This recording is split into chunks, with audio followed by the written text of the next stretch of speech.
Hello दोस्तों। आज हम छत्तीसगढ़ के योजना को ला रहे हैं अभी हॉस्टल वार्डन के लिए। और मैंने 8 10 क्वेश्चन लिए हैं, है ना, जो चर्चाओं में थे और बहुत इम्पोर्टेंट थे, है ना।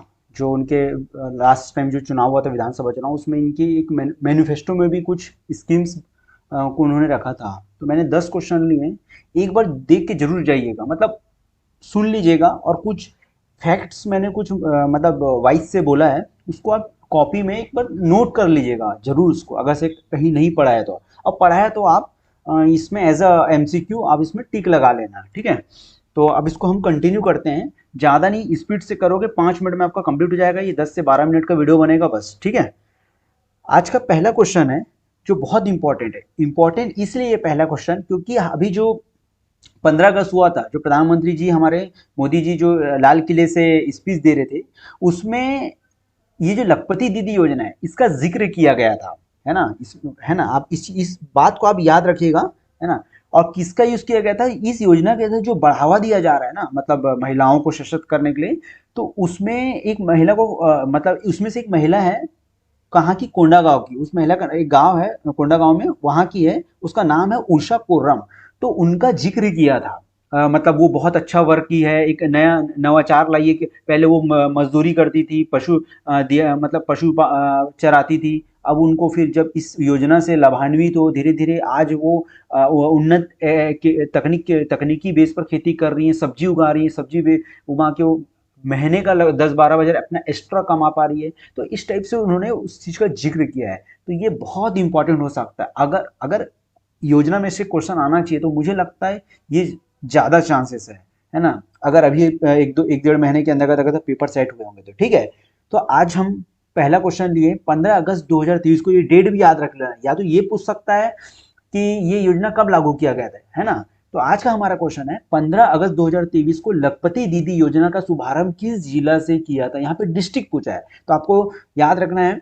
तो अंबिकापुर है, राजनांदगांव है, बिलासपुर है और दंतेवाड़ा है। तो दोस्तों इसका आंसर है, इसमें दंतेवाड़ा से इस योजना की शुरुआत की गई थी, दंतेवाड़ा से, ठीक है। आपको याद रखना है। और डेट का भी इसका 15 अगस्त 2023 से, ठीक है।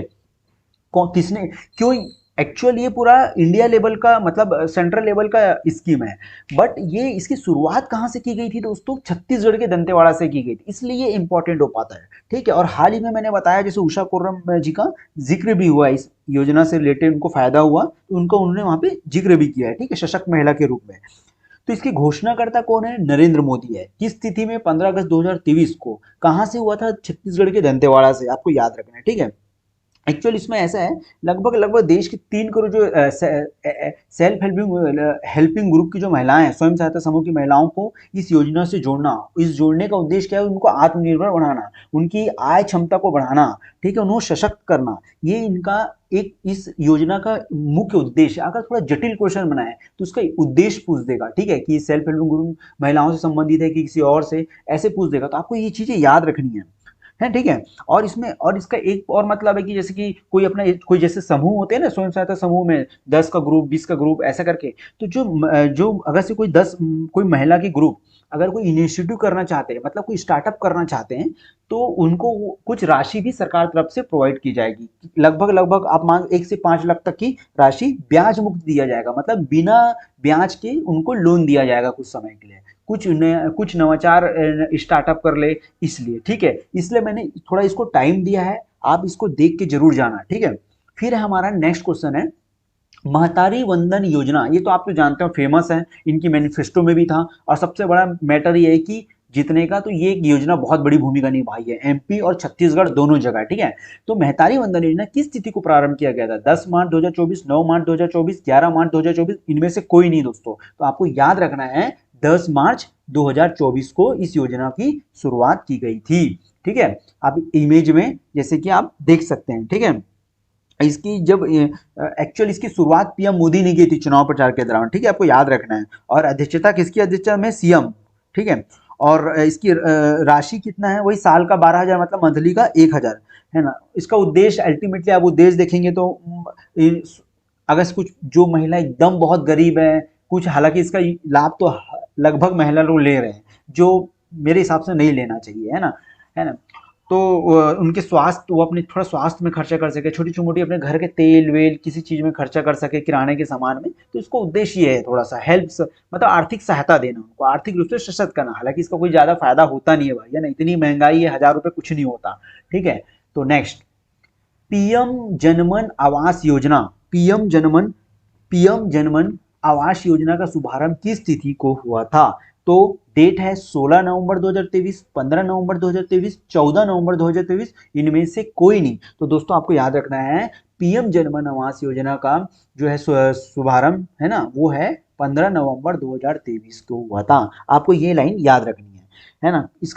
इसका शुभारंभ किसने किया था? तो प्रधानमंत्री जी ने किया था। ठीक है, और अगर ये योजना, देखो मैंने हिंदी में लिखा है, तो ना ये पीएम का इसमें अभी आ सकता है ना, इंग्लिश वर्ड में भी आ सकता है, पीएम जनमानस करके। ठीक है, याद रखिएगा इसका। अगर सिर्फ इसका पूरा नाम हम जाएंगे तो प्रधानमंत्री जनजातीय आदिवासी न्याय महाअभियान, प्रधानमंत्री जनजातीय आदिवासी न्याय महाअभियान। अगर आप ये सुन रहे हैं, आप जब तक अभी अगर पहुंचता है एग्जाम के पहले, तो प्लीज इसको एक बार लिख लीजिएगा ताकि आपके माइंड में रहे। मैंने ज्यादा नहीं लिया, 10 योजना लिया है। अगर आए तो आपसे ये 10 में से कोई भी आता है तो आपसे गलत नहीं होना चाहिए, वो एक नंबर आपके कटने नहीं चाहिए। ठीक है, इसलिए मैं कुछ चीजें फैक्ट्स को बोल रहा हूँ। ठीक है, शुभारंभकर्ता कौन है? पीएम है। डेट आपने देखा है 15 नवंबर 2023। इसका उद्देश्य एक्चुअल के कमजोर जनजाति समूह को इसमें आवास उपलब्ध कराना, जो जनजाति समूह है उनको आवास उपलब्ध कराना। और इसका कुछ टारगेट भी रखा गया कि 2023 से 26 तक लगभग है ना, 4.5 अप्रोक्स 4 मतलब 4.90 लाख घरों का निर्माण करना है। कब से कब तक? 2023 से 26 तक। अगर थोड़ा जटिल क्वेश्चन बनाएगा तो ये लक्ष्य भी पूछ सकता है, कितने घरों का निर्माण करने का लक्ष्य है, फैक्ट आप जानते हो ना, पूछ लेता है। तो ऐसा है। फिर है हमारा आज, है ना, तो आज का 4th क्वेश्चन है, कृषक उन्नति योजना का शुभारंभ स्थल कौन सा है, कहां से किया गया था? कृषक उन्नति बहुत फेमस योजना है ना। मैंने ना पहले जो करंट अफेयर दिया उसमें भी ये क्वेश्चन को लिया था, तो अगर आप देखे होंगे तो आपको फायदा जरूर मिलेगा। ठीक है, तो दोस्तों कोरिया, राजनांदगांव, दंतेवाड़ा, बालोद। तो आपको पता होगा कृषक उन्नति योजना का जो शुभारंभ है बालोद से किया गया था, बालोद से। ठीक है दोस्तों, ठीक है, इसमें ये, और इसका डेट क्या है?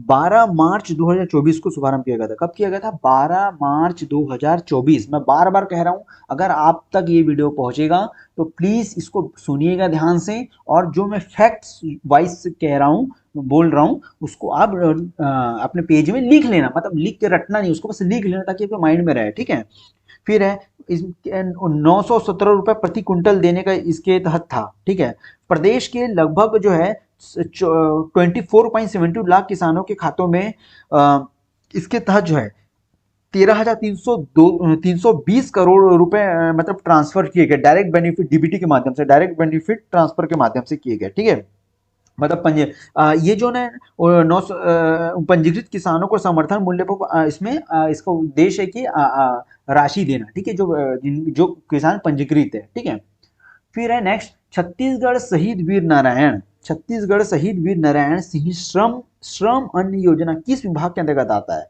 खाद्य विभाग, श्रम विभाग, खाद्य विभाग और श्रम विभाग दोनों, और इनमें से कोई नहीं। तो दोस्तों आपको याद रखना है, ये जो छत्तीसगढ़ शहीद वीर नारायण सिंह श्रम अन्न योजना जो है श्रम विभाग के अंतर्गत आता है। कौन सी विभाग के अंतर्गत आता है दोस्तों? श्रम विभाग के अंतर्गत आता है। ठीक है, और इसका उद्देश्य क्या है कि पंजीकृत श्रमिकों को न्यूनतम दर पर जो है, जो रजिस्टर्ड जो मजदूर होते हैं उनको न्यूनतम दर पर गर्म और एक पौष्टिक भोजन उपलब्ध कराना। ठीक है, और इसमें और भी कुछ शर्तें हैं कि जैसे कि संगठित जो होते हैं ना, संगठित एवं जो रजिस्टर्ड श्रमिक होते हैं उनको 10 रुपए में भोजन देना, और जो अनऑर्गेनाइज्ड होते हैं, असंगठित श्रमिक है ना, जो मेरे हिसाब से डेली वेजेस वाले, कॉन्ट्रैक्ट बेस पे जो होते हैं, उनको 5 रुपए देना। ठीक है, 5 रुपए में भोजन उपलब्ध कराना। ठीक है, और एक चीज है कि ये छत्तीसगढ़ के मूल निवासी होने चाहिए, तभी इस योजना का फायदा मिलेगा। ठीक है, और उस श्रमिक जो श्रमिक है वो जहाँ रजिस्टर्ड है उसको लगभग उस मंडल में 90 दिन का कार्य पूरा करना जरूरी आवश्यक है। तो ये 2-3 चीजें शर्त है। ठीक है, फिर है नेक्स्ट क्वेश्चन हमारा, श्रमेव जयते मुख्यमंत्री निर्माण श्रमिक पेंशन सहायता योजना किस तिथि को लागू किया गया है? 4 फरवरी 2024, 29 फरवरी 2024, 5 फरवरी 2024, 28 फरवरी 2024। तो दोस्तों आपको याद रखना है 29 फरवरी 2024 को यह जो योजना है मतलब लागू किया गया था।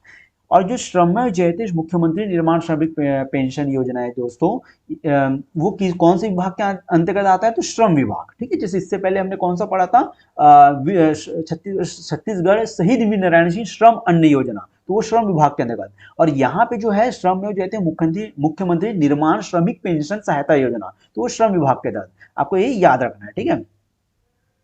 ये दो चीज आपने इसमें याद की। लेकिन इसमें ये है कि इसमें भी कुछ है कि इसका शुभारंभकर्ता कौन है, याद रखिएगा। यहाँ पे अपन फंस सकते हैं, जैसे अपन जनरली मोदी वो करते हैं जहाँ पे बीजेपी गवर्नमेंट की है और वहाँ के स्टेट के सीएम। लेकिन इस जो योजना है, इसका शुभारंभ कौन है? तो श्री लखनलाल देवांगन, जो श्रम मंत्री है। कौन? श्री लखनलाल देवांगन, जो श्रम मंत्री है। ठीक है, इसमें जो है पंजीकृत जो रजिस्टर्ड जो मजदूर होते हैं उनकी आयु 60 वर्ष हो चुकी है, उनको ये इसमें मतलब जिनकी 60 वर्ष हो चुकी है वो इसमें क्या करा सकता है? रजिस्टर्ड करा सकता है। ठीक है, फिर है नेक्स्ट है जल जीवन मिशन के तहत छत्तीसगढ़ में कितना प्रतिशत ग्रामीण परिवारों को नल कनेक्शन पहुंचा है? बताइए आप, कितना प्रतिशत परिवारों को नल कनेक्शन पहुंचा है दोस्तों? तो 75.01%, 73%, 76.50%, 72.35%। तो दोस्तों आप ये परसेंटेज में ना आप ध्यान रखिएगा, तो इसमें 70.01% को अभी तक जो है नल कनेक्शन पहुंचाया गया। इस मिशन बहुत इंपॉर्टेंट मिशन है, आपको पता होगा ये, है ना। इसका जो कब ये इस जो योजना है, इस स्कीम्स की शुरुआत कब से? ये ना केंद्र की योजना है, आपको याद रखना है ना। तो इसमें अब छत्तीसगढ़ में इतना टारगेट हुआ है 75.01% तक नल कनेक्शन पहुंचा था, हर घर जल जो योजना है ना वाला। ठीक है, कब लाया गया था? 15 अगस्त 2019 से इसकी शुरुआत की गई थी, 15 अगस्त 2019 को। ठीक है, और लगभग जो है ग्रामीण मतलब ग्रामीण परिवार मतलब ग्रामीण में कनेक्शन कितना हुआ है इसका? लगभग 37.50 लाख अप्रॉक्स, है ना, मतलब 37.5 लाख आप कह सकते हैं। ठीक है, ग्रामीण में। और इसका मंत्रालय कौन सा है? जल शक्ति मंत्रालय, है ना, जो पेयजल एवं स्वच्छता विभाग के अंतर्गत। ठीक है, ये जल शक्ति मंत्रालय के अंतर्गत आता है। इतनी चीजें आपको याद रखना है, ये भी योजना बहुत इंपॉर्टेंट है। ठीक है, तो आपको याद रखना है नियत नीलानार योजना का संबंध किससे? मैं जो पहले क्वेश्चंस कराया हूँ करंट अफेयर का सीजी वाले में, अगर से आप देख पाएंगे तो मैंने इस स्कीम से नहीं लिया था। बाकी इससे अभी जो मैं कराया हूँ उसमें 2-3 लिया हूँ, महतारी उन्नयन वाला, कृषक उन्नत योजना वाला लिया हूँ। ठीक है, तो ये नया है, तो आपको इसको अच्छे से याद रखना। नियत नीलानार योजना का संबंध किससे? महिला उत्थान से, नक्सल प्रभावित क्षेत्रों के उत्थान से, ऊर्जा संरक्षण से यानी सोलर पैनल को बढ़ावा देने से, या इनमें से कोई नहीं। तो आपको याद रखना है इसमें है दोस्तों नक्सल प्रभावित क्षेत्रों के उत्थान से संबंधित यह योजना है। ठीक है, या उद्देश्य करके भी बोल देगा तो आपको याद है कि महिला उत्थान का उद्देश्य, नक्सल प्रभावित क्षेत्रों को उत्थान करना, ऊर्जा संरक्षण को बढ़ावा देने का उद्देश्य। आपको ध्यान रखना है कि नक्सल प्रभावित क्षेत्रों के उत्थान से संबंधित नियत नीलानार योजना का संबंध है। फिर है शक्तिपीठ परियोजना के लिए कितना बजट का प्रावधान किया गया? 3 करोड़, 4 करोड़, 6 करोड़, 5 करोड़। तो दोस्तों शक्तिपीठ परियोजना के तहत आपको याद रखना है 5 करोड़ का मतलब जो है प्रावधान किया गया। कितना करोड़ का प्रावधान किया गया दोस्तों? 5 करोड़। ठीक है, तो इसमें एक्चुअल होगा क्या शक्तिपीठ परियोजना? तो जो इसमें क्या होगा कि जो 5 धार्मिक स्थान को 4 धाम यात्रा से जोड़ा जाएगा, है ना, उसको कनेक्टिविटी किया जाए। वो 5 धार्मिक स्थान कौन कौन से हैं? देखो याद रखिएगा, नाम याद रख लो आप।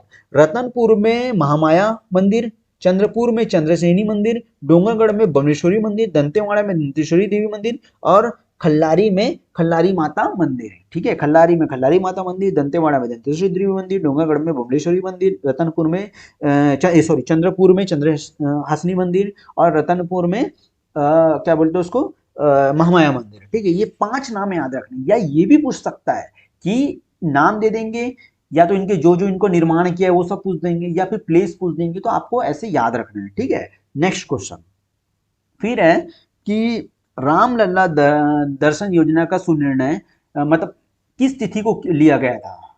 मतलब रामलला दर्शन योजना कराएंगे तो जो अयोध्या में जो भव्य निर्माण हुआ था जोर शोर से, तो उसका छत्तीसगढ़ में कब लिया गया कि लोगों को दर्शन कराया जाएगा? 11 जनवरी 2024, 12 जनवरी 2024, 2 जनवरी 2024, 10 जनवरी 2024। तो दोस्तों 10 जनवरी 2024 को यह निर्णय लिया गया था। ठीक है, इसमें लगभग 20,000 यात्रियों का मतलब जो है लोगों को यात्री कराना है, अयोध्या का दर्शन कराना है, ठीक है। क्योंकि मैं ये क्वेश्चन देखो शक्तिपीठ वाला भी लिया हूँ, राम दर्शन योजना वाला भी लिया हूँ, क्योंकि जान रहा हूँ बीजेपी की गवर्नमेंट है तो ये सब धार्मिक वार्मिक वाला जो है चलते रहता है मामला, ठीक है। तो पॉसिबिलिटी है कि क्वेश्चंस यहाँ से बन सके, ठीक है, इसलिए महतारी वंदना योजना वाला भी लिया हूँ, ठीक है। तो हमने 10 क्वेश्चन लिए, प्लीज जो मैं बोला हूँ वो भी फैक्ट इंपॉर्टेंट है, जरूरी नहीं कि जो एमसीक्यू बनाया गया है एक्सेक्ट वही आ जाए। जहां हमने डेट लिए वहां पूछ देगा कौन सी जिले से किया है, जहां जिले लिए वो पूछ सकता है कौन शुभारंभ करता है, इसका उद्देश्य क्या है, ऐसे डाइवर्सिटी वे में क्वेश्चन आ सकते हैं, ठीक है। तो आप इसके लिए तैयार रहेगा, एक बार जरूर पूछ लीजिएगा, ठीक है। तो आज की क्लास यहीं समाप्त होती है। अब छत्तीसगढ़ के कॉन्टेक्स्ट में कोई क्वेश्चन नहीं आएगा। अब आपने जितना पढ़ा है, अब कोई नया पढ़ने की जरूरत नहीं है, जितना पढ़ा है, जैसे मैंने स्पोर्ट्स के क्वेश्चंस कराए हैं, अवार्ड से पुरस्कार से संबंधित क्वेश्चन कराए हैं, आप उतना ही पढ़िए, उसके बेस पर आप क्या है तुक्का भी लगा सकते हैं, ठीक है। इतना पढ़िए, इसी को बार बार रिविजन कीजिए, ठीक है। बेस्ट ऑफ लक, है ना। Thank you. जय हिंद, जय छत्तीसगढ़, जय हिंद।